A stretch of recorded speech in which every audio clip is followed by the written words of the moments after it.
this duration is very huge in terms of achievement. So you have heard that during the speeches of the founder chairman and the principal, that there are certain achievements that they have spelled out.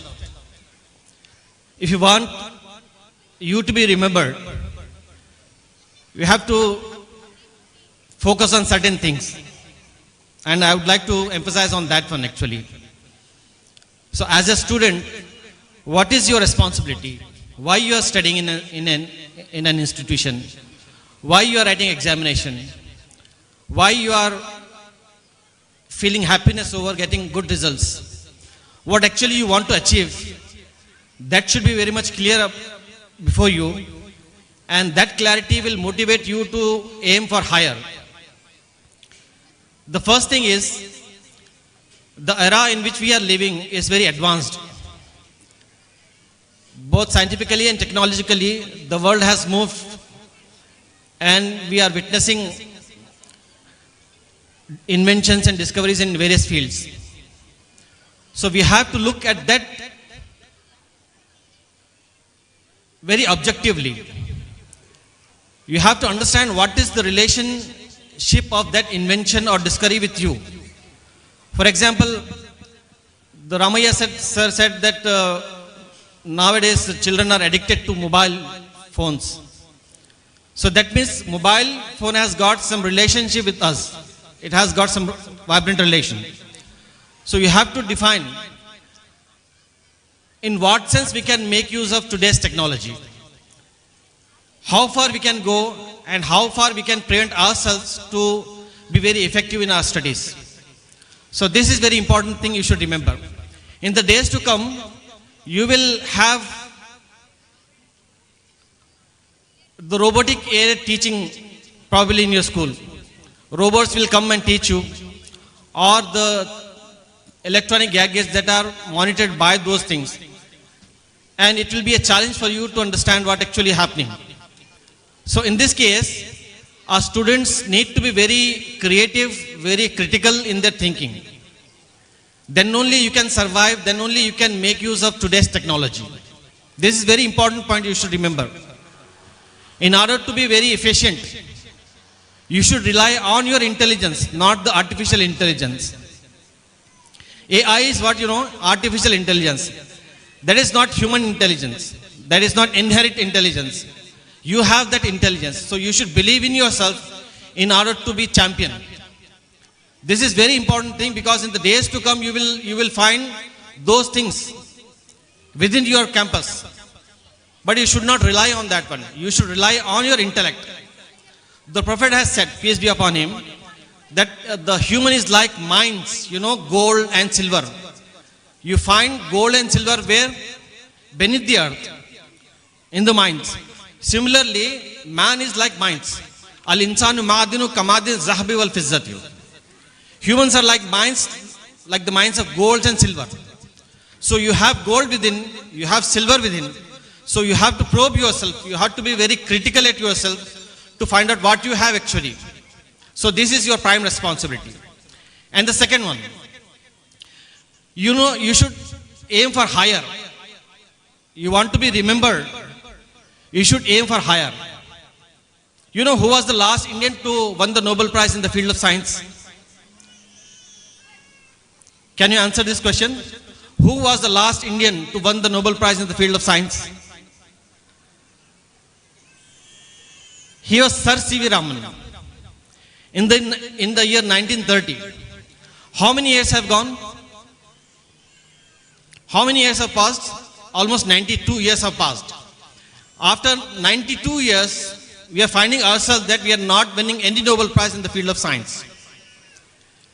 The fact is that we are producing lakhs of engineers and doctors per year, but not one scientist who can earn Nobel Prize in the field of science for India. So you should aim for that one. Will you get one Nobel Prize for India? Will you get one Nobel Prize for India? Will you get that Nobel Prize for India? In which field? In the field of science. So it depends on your aim. You should aim higher in order to achieve that one. So this is very important thing. For aiming that one, you need to be very efficient as a student. You should not resort to rote learning. You should not by heart to understand things. You should try to apply yourself to understand things. This is very important thing. Conceptual understanding is very important. You focus on that one.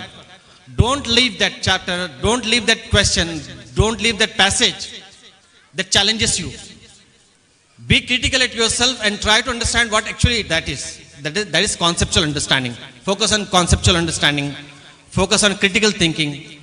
Focus on scientific mindset. Then you will be able to achieve that higher aim, inshallah. And the last thing is that he said that tomorrow is Human Rights Day, International Human Rights Day. And he rightly pointed out very important thing that we should remember that one.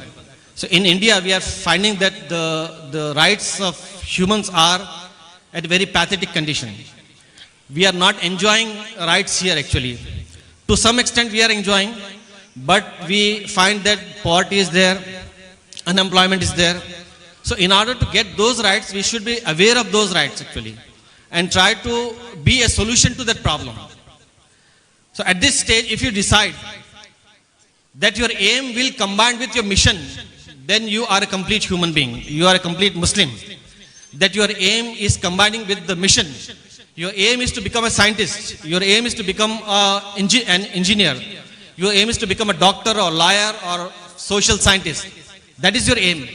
Combine your aim with the mission of serving the humanity.